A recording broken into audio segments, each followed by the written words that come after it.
Crispy skin prime rib at 225, a savory success. Hello and welcome to our cooking tutorial. Today, we're going to learn how to get that perfect crispy skin when cooking prime rib at 225 degrees. It's easier than you might think, and with a few simple tips, you'll have a mouth-watering roast ready to serve in no time. What makes the skin crispy? The secret to crispy skin on any roasted meat, including prime rib, is dry heat. This is why we're cooking our roast at a relatively low temperature of 225 degrees. At this temperature, the fat in the skin can slowly render out, leaving the skin to crisp up without burning. The key to success is a combination of proper preparation and patient cooking. How to prepare the prime rib? Before you put your prime rib in the oven, you'll need to prepare it properly.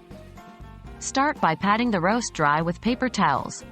This removes any excess moisture from the surface of the meat, which can prevent the skin from becoming crispy. Once you've done this, rub the entire surface of the roast with a mixture of salt and pepper. This will not only season the meat, but also help to draw out any remaining moisture. Leave the roast in the fridge, uncovered, for up to 24 hours. This process, known as dry brining, will tenderize the meat and ensure that the skin gets extra crispy when you cook it. How to cook the prime rib? When you're ready to cook your prime rib, preheat your oven to 225 degrees.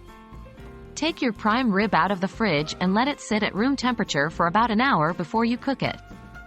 This will help it to cook more evenly. Place the roast on a rack in a roasting pan, fat side up.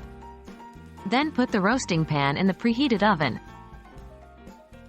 The final touch for the crispy skin? Here's the trick. When your prime rib is nearly done, crank up the heat. Once the internal temperature of the meat reaches about 120 degrees, for medium rare, increase your oven temperature to 500 degrees. This will give your prime rib a beautiful, crispy crust. Monitor your roast closely at this point to avoid burning the crust. Once you've achieved your desired level of crispiness, remove the roast from the oven and let it rest for at least 15 minutes before carving. This allows the juices to redistribute throughout the roast, ensuring that your prime rib is juicy and flavorful. And there you have it. By using these simple tips, you'll be able to achieve perfectly crispy skin on your prime rib roast every time. Just remember to dry your roast thoroughly before you cook it, and don't forget that final burst of high heat to crisp up the skin. Happy cooking and enjoy your delectable prime rib!